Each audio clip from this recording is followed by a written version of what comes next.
Good day, everybody. Today we're going to be taking a look at a Python exploration build, so let's get into it. First thing we want to do is take a look at the outfitting. Weapons.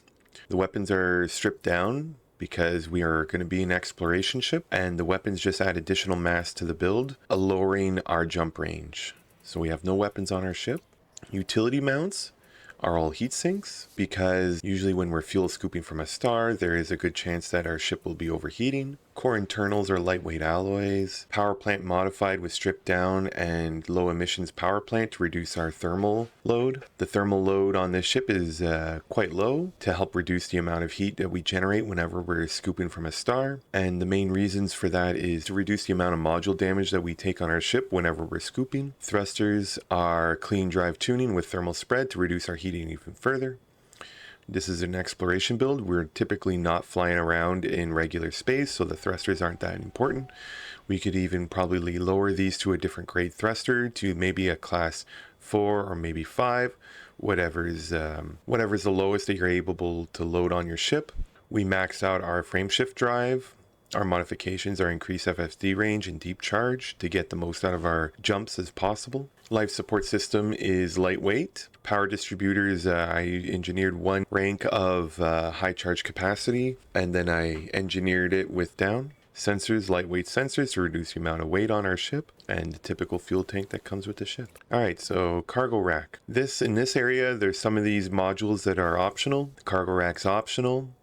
If you're doing deep space exploration, take an auto field maintenance unit. It's going to come in very handy.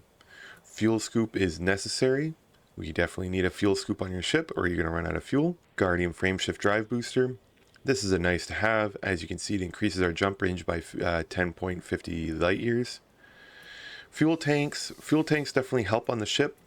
It lets us travel further between stars without having to refuel our ship. Occasionally, you won't encounter a fuel star for some time, and the extra fuel tanks gives you that extra level of security or confidence. Shield generator. I went with the lightest one I could find that the ship would let me use, so I went with a 3D. It's not engineered or anything like that, and typically the ship will not be encountering any enemies, but if you ever encounter anomalies or you want to land on a planet, it's really good to have a shield generator so it reduces the amount of unnecessary damage you take on your hull. Now, we all know I'm a lazy pilot, so I always take an advanced docking computer. Detailed surface scanner. If you're going to be doing an exploration build, you want to be able to get as many of those efficiency bonuses when mapping planets. So I recommend getting your detailed surface scanner. There should be one available in a tech broker, or go to one of the engineers and engineer it. Super Cruise Assist.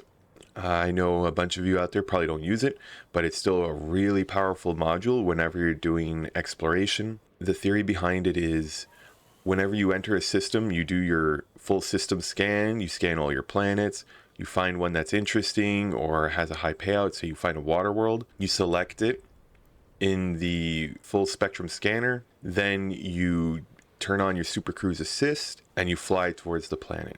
Now, if you don't want to fly towards the planet going 75% speed, what I recommend is allowing the Super Cruise Assist to align yourself directly with the planet, then accelerate your throttle to full, and you'll have a good alignment and you'll have maximum speed. The only downside is that you have to be actively aware of your game.